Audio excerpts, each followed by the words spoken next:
Hello बच्चों, in the last session we have discussed about the Gauss's theorem, application of Gauss's theorem.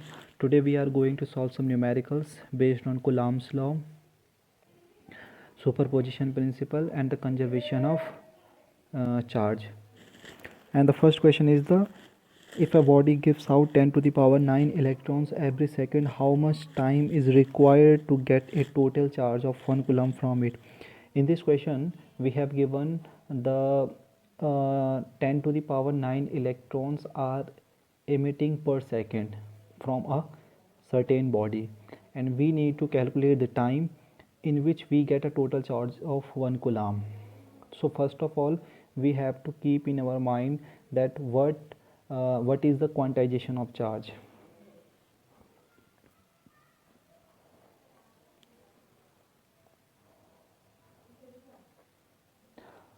So we have given n 10 to the power 9 electrons. Okay, so now we will find out the total charge q equal to ne. Now substituting the value of n 10 to the power e into 10 to the power 9 into e. What is e? Is the charge of electron. So now substituting the value of charge of electron, we will get 1.6 into 10 to the power minus 10 coulomb. So this is a charge which we will obtain when the 10 to the power 9 electrons are emitting from a certain body. Now according to question में हमें क्या बता रहा है कि इतने electrons पर second निकल रहे हैं, यानी कि इतना चार्ज निकल रहा होगा एक सेकंड में. ठीक है, तो हमें निकालना है कि एक कूलम चार्ज को बनने में कितना समय लगेगा. सो 1 सेकेंड का मतलब हो गया इस समय कि 1.6 into 10 to the power minus 10 coulomb. It means 1 coulomb कितना लेगा 1/1.6 into 10 to the power minus 10 second. तो ये हमारा इस समय आंसर होगा. अगर हम इसको सॉल्व करेंगे फर्दर तो हमारे इसका आंसर मिल जाएगा. Okay, now come to the second question. The second question is a free pit ball A of 8 gram carries a positive charge of itna. What must be the nature and magnitude of the charge that should be given to a second pit ball B fixed 5 cm below the former ball so that the upper ball is stationary? What is upper ball? Upper ball is a pit ball A which has mass 8 gram and have a charge 5 into 10 to the power minus 8 coulomb. हमें इस question में given क्या क्या condition है. हमारे पास मास दे रखा है ए का, कितना दे रखा है 8 ग्राम. इसको केजी में चेंज करते हैं तो ये जाएगा 10 to the power minus 3 kg. अब नाउ इसमें अब हमें हमारे पास जो चार्ज दे रखा है क्यू ए वो है 5 into 10 to the power minus 8 coulomb. हमारे पास जो कंडीशन है जो हमें पता करना है वो करना है जो पिट बॉल बी है उसका चार्ज और मैग्नीट्यूड, उसका चार्ज का नेचर और मैग्नीट्यूड हमें पता करना है.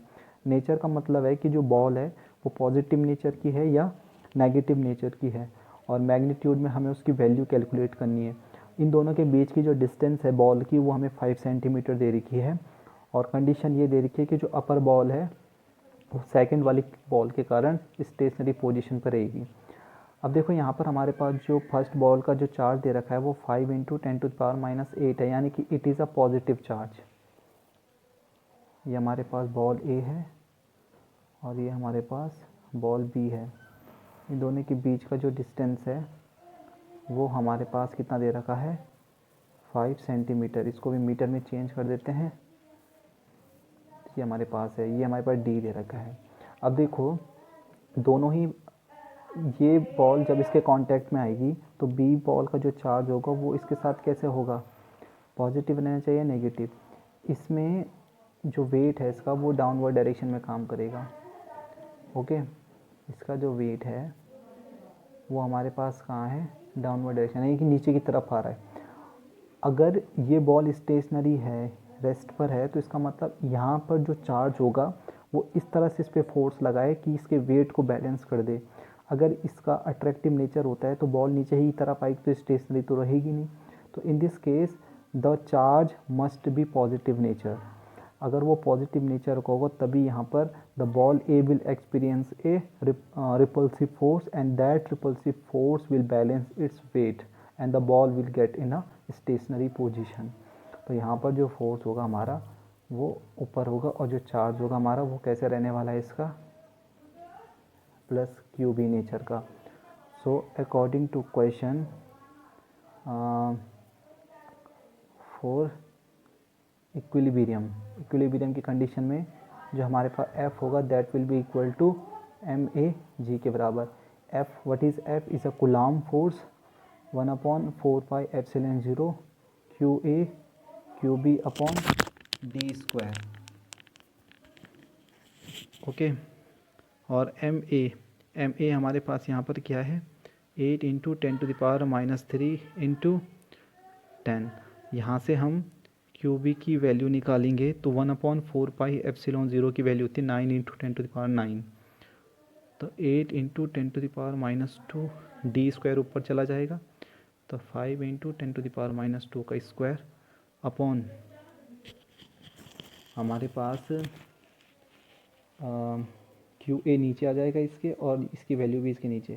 तो 9 इंटू 10⁻⁹ क्यू ए हमारे पास कितना है 5 इंटू 10⁻⁸। बाकी फर्दर इस क्वांटिटी को हम सॉल्व करेंगे तो हमें क्यू बी मिल जाएगा। तो नेचर इसका कैसा है पॉजिटिव और क्यू बी की वैल्यू हमें इस वाले फॉर्मूले से मिलेगी।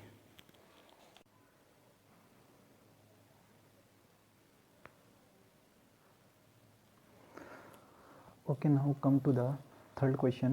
Two spheres A and B of identical size. A third sphere of the same size but uncharged is brought in contact with the first, then brought in contact with the second, and finally removes from both. What is the new force of repulsion between A and B? This is the question of conservation of charge. We have given the two spheres having the identical size, and we will bring a third sphere of the same size, firstly in contact with the sphere A and then making a contact with sphere B. After removing the ball from the second sphere, we have to find out the force of repulsion between A and B. Firstly, we have given the sphere A and this is the sphere C. Initially it has charge Q and it has charge 0, so the net charge is Q.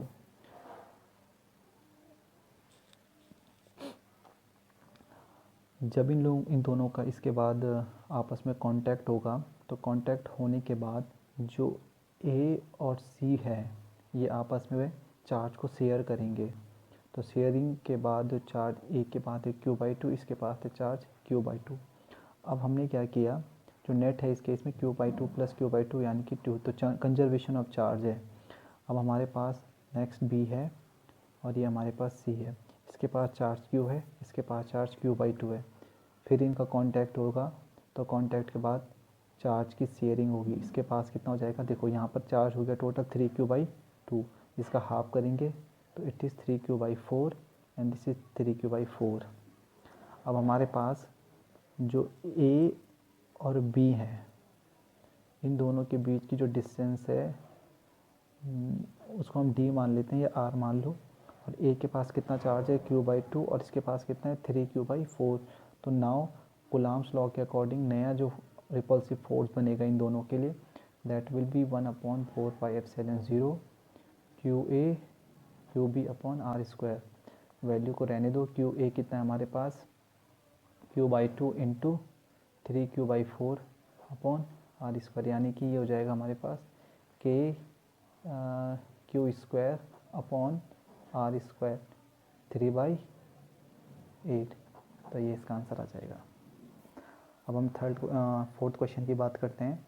तो fourth question भी similarly ऐसी है। हमारे पास दो similarly equally charge identical metal spheres हैं A and B, दोनों एक दूसरे को रिपेल कर रहे हैं with the force of इतना। A third identical uncharged sphere is thrust to A then placed at the midpoint between A and B। Calculate the net electrostatic force on सी।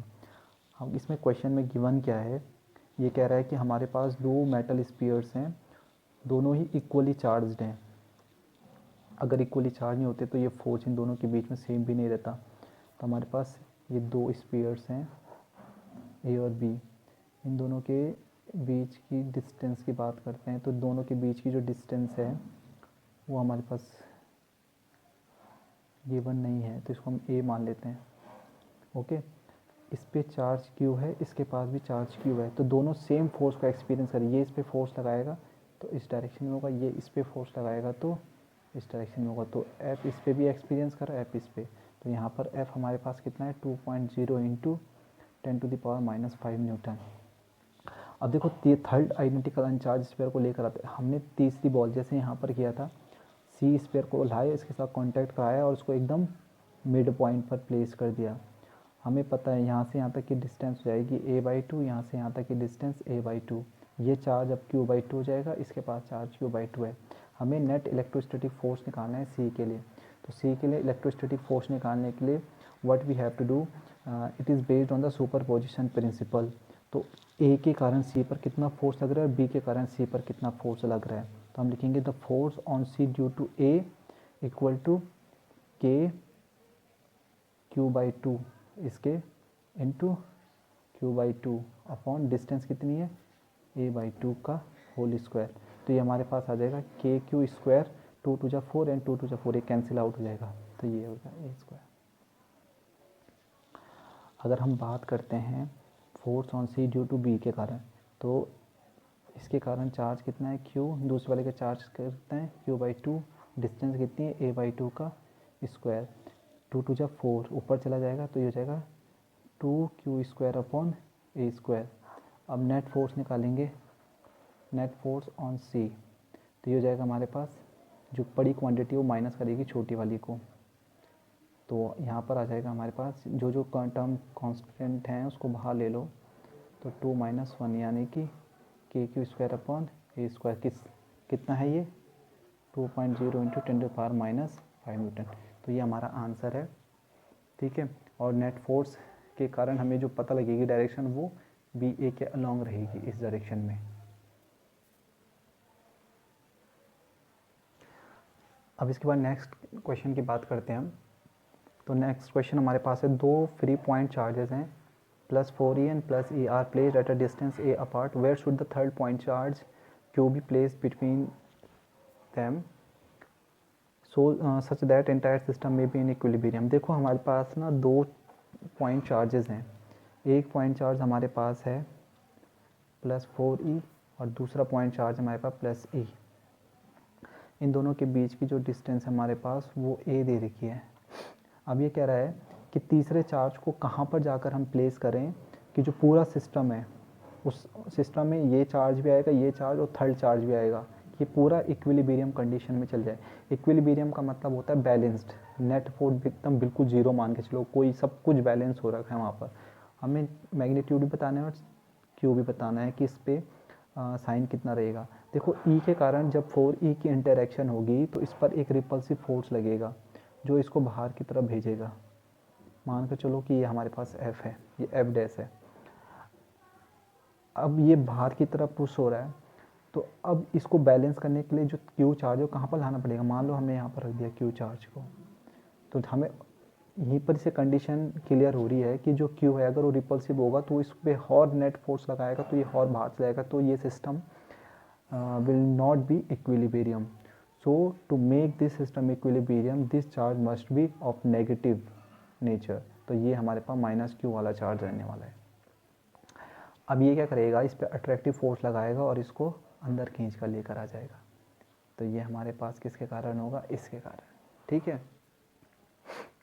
अब देखो q को भी बैलेंस रहना है, तो जो अट्रैक्टिव फोर्स होगा 4e के -q पर, तो वो उतना ही इसके बराबर होगा, तो ये दोनों भी बैलेंस हो जाएंगे। तो ये हमारे पास आ जाएगा F2 एंड F3। तो पहली कंडीशन हमारे पास क्या बनती है, to make +4e charge in equilibrium. तो हमारे पास क्या कह रहा है ये कि जो Q है must be of negative nature. तो नेगेटिव नेचर का होगा तो F dash equal to F1 आ जाएगा। ठीक है, एफ डैश हमें पता ही है कितना है, एफ डैश है हमारे पास K4E² अपॉन डिस्टेंस कितनी दोनों के बीच की A², और यहाँ पर की जो डिस्टेंस है उसको मान कर चलते हैं x और इसकी डिस्टेंस मानते हैं a माइनस एक्स। तो F1 कितना हो जाएगा हमारे पास K4E into Q upon distance कितनी है यहाँ पर x²। सॉल्व करते हैं इसको, k से k कैंसिल, 4E से 4E कैंसिल, तो हमारे पास q के लिए जो बनेगा वो कितना आ जाएगा E(x² अपॉन a²। तो इसको मान लो q की वैल्यू हमारे पास इतनी आई फिलहाल। अब हमारे पास k सेकंड क्या कहेगा, ठीक है, to make q charge in equilibrium. Equilibrium करने के लिए हमारे पास क्या होना चाहिए, अट्रैक्शन या attractive force by +4E equal to attractive force by +E।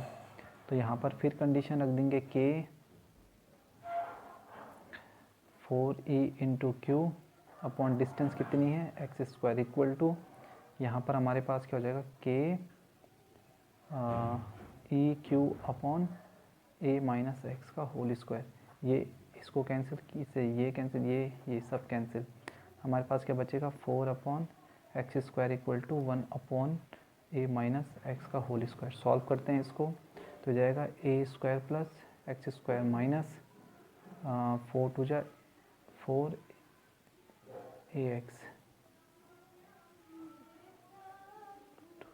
2 हो जाएगा, यहाँ पर हो जाएगा x², हो जाएगा 4a² plus 4x² minus 8x equal to x² और 3x² minus 8x plus 4a² equal to 0। ये हमारे पास कंडीशन आ गई इसकी। तो अब इसको हम फर्दर सॉल्व करते हैं। 4 3 जा 12, तो ये जाएगा 3x² minus 6ax minus 2ax plus 4a² equal to 0।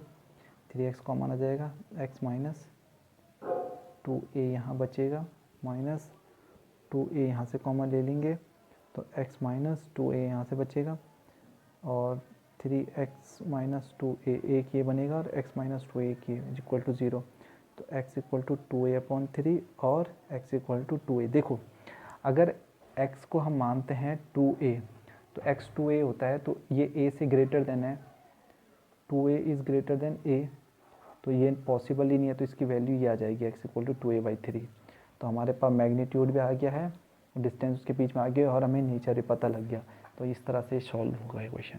ये क्वेश्चन बहुत इंपॉर्टेंट हो जाते हैं क्योंकि बोर्ड में भी कभी कभी इस तरह के क्वेश्चन पूछे जाते हैं। अब हमारे पास नेक्स्ट क्वेश्चन है, two similar balls each having the mass m and charge q are hung from a silk thread of length l. Prove that equilibrium separation x equal to q square l upon 2 pi epsilon 0 mg to the power a by 1/3। Condition दे रखी है कि each thread makes a small angle theta with the vertical। देखो हमारे पास दो similar balls हैं, ठीक है, मान कर चलो ये हमारे पास, इनको हमने एक सिल्क थ्रेड से लटका रखा है।